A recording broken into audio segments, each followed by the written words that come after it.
Mga SSS members, paano nga ba kumuha ng SSS E1 na form para sa mga existing na mga miyembro?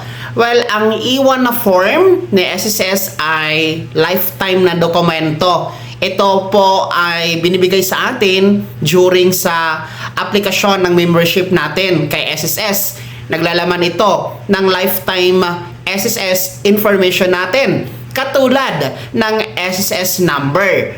Well, paano nga ba ito makuha? No? Dahil kailangan ito minsan sa mga transaksyon natin. Ang E1 na form, pwede po natin yang makuha online. No? Ang gagawin niyo po, mag-login kayo sa inyong My SSS account. Tapos, no, hanapin niyo po yung e-service na tab.